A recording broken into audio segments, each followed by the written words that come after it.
You may call him crazy, but you will not meet many men out there that are as tough-willed and persistent as this one. This is St. Louis, Missouri, 1954. An ambitious middle-aged businessman, Ray Kroc moves from store to store, tirelessly trying to sell his steel milkshake mixers, but getting turned down each time. Don't write him off just yet, though, because this man will just not give up.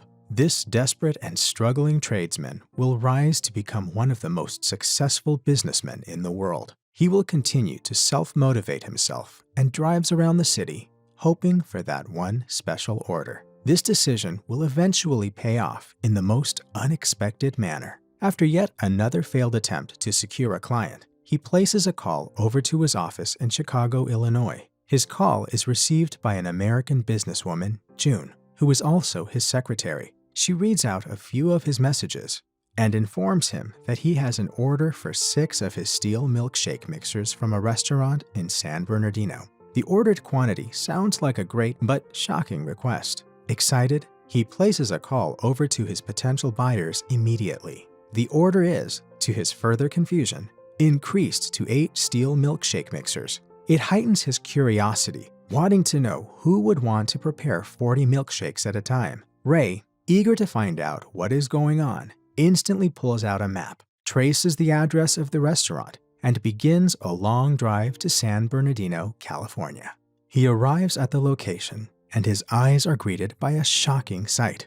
Ray notices a large crowd queuing in front of a fast food restaurant to get their meals, a strange phenomenon in the early 1950s, the first of its kind. Further driven by fascination and curiosity, he decides to join the queue and have a taste for himself. He buys a burger and can't believe that he got it in just 30 seconds. Ray is still munching on his hamburger when another middle-aged man approaches him and greets him. He looks up at the man and says that this might be the best hamburger he has ever had in his life. The middle-aged man then proceeds to introduce himself as Mac McDonald's, co-owner of the fast food restaurant. Thanks to Ray's smart and dynamic mind, he instantly sees an opportunity. He introduces himself, and Mac recognizes him as the milkshake vendor. When Mac asks him for his reason for being in California, he lies about it and says that he had come down for a meeting. Mac then decides to give him an extensive tour of their operations. Ray is stunned by the speed and efficiency leading to the preparation of the McDonald's hamburgers. He meets Mac's brother, Dick, and offers to take both of them out to dinner, adding that McDonald's was the most remarkable restaurant he had seen in all of his years in the food service industry, and stating that he wanted to hear their story. Both brothers accept his invitation. At dinner, the McDonald brothers narrate the story about the rise of McDonald's hamburger stand in San Bernardino. They reveal some of their business secrets to Ray, narrating how they designed the fast service and high-quality food pattern that would then become an overnight success. Ray sees the great potential that McDonald's possesses and is lost in thoughts all night. Early the next morning, Ray is waiting for the McDonald brothers to arrive. They soon drive in and are shocked to see Ray waiting for them. Ray wants the brothers to franchise the company. He reveals that he had come all the way to California specifically for them, unlike what he had earlier told Mac. However, Dick tells him that they had already tried to franchise the company, and adds that it is difficult to ensure quality standards from afar, which forced them to dismiss the thought. They had already built 5 branches in different cities, but decided to stop. The McDonald brothers could not afford to watch their precious creations become mismanaged. Mac says that it is better to have one great restaurant than 50 mediocre ones. Ray really wants them to franchise the company, but the brothers stand firm in their decision. The trio are still caught up in an argument when Ray spots a painting on the wall of a McDonald's restaurant with a unique design, the Golden Arches. The brothers claim to have built the Phoenix McDonald's branch with the design, and Ray Kroc decides to go see for himself. Ray drives quickly to the Phoenix branch, and he is blown away by the Golden Arches design. He doesn't care what it will cost him.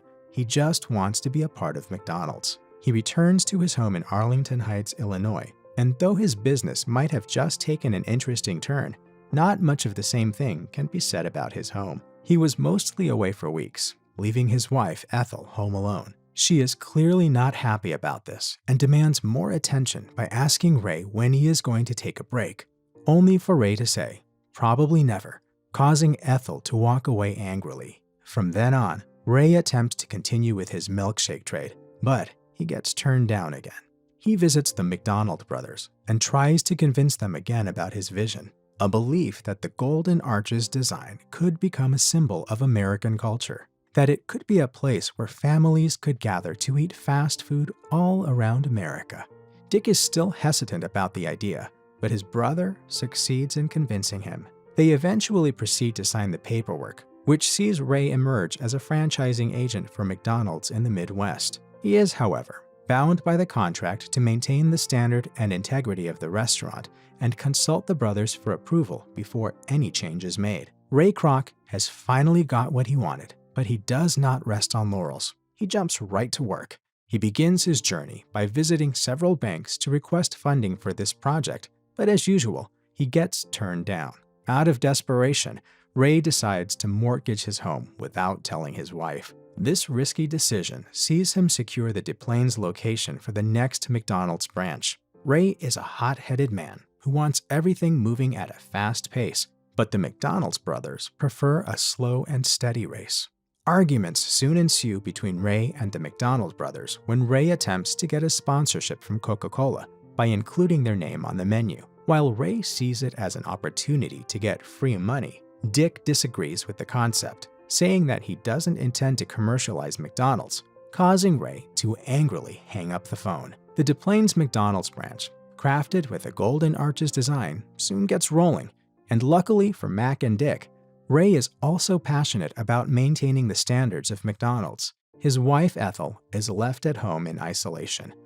Ray attempts to make it up to her, and they end up going to a nearby country club the next day. At the club, Ray meets up with a few of his wealthy friends, and during their conversation, he pitches his recent business discovery to them. They mock him at first, but after support from his wife, they eventually give him a listening ear, and Ray invites them to take a look. The franchises grow quickly, thanks to Ray's rich friends, but Dick fears that he will be unable to maintain standards. The fear proves justified, as Ray soon notices a drop in standard at one of the newly opened franchises. He knows that he will need to do something quickly about it. He confronts one of his rich friends who is also in charge of one of the franchises, and upon noticing that he cared nothing for the standard of the franchise, Ray cancels his membership in the club, to the surprise of his wife. The next day, Ray bumps into a man at his office trying to sell a Bible to his secretary, June. He notices the man's determination and eventually discovers that the man is a Jew named Leonard Rosenblatt and that he is simply trying to earn a living. Ray decides to sign a contract with him and hand him a new franchise at Waukegan, Illinois. Soon after, a brilliant idea strolls across his thoughts when he notices that Leonard and his wife, Myra, seem to be doing a great job in abiding by the reasonable standards of McDonald's. Ray takes his wife to VFW Potluck, a local restaurant nearby, and engages in a simple conversation with a man in the restaurant. He decides to hand him a contract too. Ray soon realizes that he could establish more franchises with the dedicated American working class, so he begins to visit various lodges and religious organizations to hire workers. This method pays off, and more franchises begin to emerge. Ray slowly becomes the face of a McDonald's and takes a trip to attend the grand opening of McDonald's in Minnesota. To his surprise, he receives a rousing welcome and takes a meal at a fancy restaurant later that evening, where he meets Raleigh Smith, the owner of the restaurant, who also indicates his interest in becoming a McDonald's franchise owner too. As the men speak, a woman begins to play piano nearby, and Ray can't seem to get her eyes off her. Raleigh introduces her as Joan Smith, his wife, and although she is married, Ray still has an eye out for her. He joins her to sing and play the piano, and it is obvious that Ray has fallen for her. Ray returns from his Minnesota trip with much bigger ambitions. He wants to expand McDonald's borders beyond the Midwest, but June alerts him of a small problem. He has earlier signed a contract with the McDonald's brothers for a 1.4% profit, but that wouldn't be enough to carry out his expansion plan.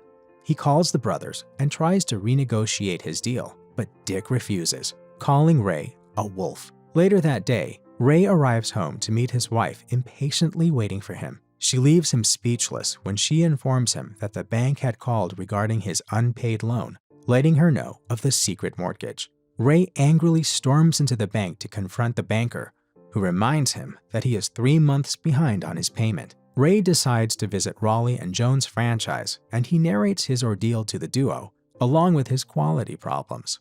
Joan seems to have a solution. She proposes that they use a powdered milkshake that tasted just like the real milkshake in a bid to save cost. She offers Ray a sample to taste, and Ray is highly impressed and accepts the proposal. However, there is one more mountain left to climb. His contract demands that he inform the McDonald's brothers before any changes are made, and when Ray does, he is refused again. Ray is getting frustrated. He pays another visit to the bank and requests another loan, but is turned down. However, a young man named Harry Sonnenburn overhears their conversation, and he tells Ray that if he is not taking money hand over fist, then something is terribly wrong. Ray allows Harry to have a look at his business ledger, and after a critical look, Harry discovers the reason for his financial problems. He advises Ray to go into real estate and buy the land where McDonald's franchises are built and lease the lands to the franchise owners. This will guarantee him control over the franchises and also over Mac and Dick. Ray takes Harry's advice and gets backing from several investors. He changes his company's name to Franchise Realty Corporation. Dick soon calls, but Ray claims that the company is not under McDonald's and is not bound by their previously signed contract. Ray also goes ahead to approve the powdered milkshake proposed by Joan. Ray seems to be acting on his own will at this point. Dick calls again after hearing the news, angrily reminding Ray that he is bound by a contract, but Ray refuses to budge once again and says that contracts are like hearts. They are meant to be broken. Later that evening, Ray tells his wife that he wants a divorce. He offers to let go of all his assets to her, except the McDonald's business. He then goes on to hire a lawyer to help him renegotiate his contract with the McDonald's brothers. He is becoming increasingly desperate to gain ownership of the company, and he ends up sending a letter to the brothers with a letterhead that reads, "The McDonald Corporation." Mac gets upset and confronts Ray over the phone. The relationship between Ray and the McDonald brothers has grown tense. Mac is admitted to a hospital, and Ray decides to pay him a visit. He comes along with a bunch of flowers, and inside the bunch is a blank check, stating Ray's intention to buy off the company from them. The brothers appear frustrated over Ray's betrayal. After Ray leaves, Mac tells Dick that they are never going to win against Ray, so the brothers agree to sell the company for $2.7 million. They get to keep the San Bernardino store and 1% of future corporate earnings made by the company. Ray agrees to the McDonald's brothers' terms, except for the 1% of future corporate earnings, which his lawyer says will be given to them on a handshake basis. Mac and Dick are left with little choice but to accept the deal. Ray bumps into Dick in the restroom after the negotiation, and Dick goes on to ask him why he didn't just steal their idea and start up his own restaurant after they revealed their business secrets to him. Ray admits that he would have failed if he started his own restaurant based on their ideas. He says that it wasn't the system they set in motion that had caught his attention, but the unique name, McDonald's. Ray says that the name sounded like America. In the end, the McDonald's brothers are told that they cannot keep their name on their store as stated in the terms of their agreement.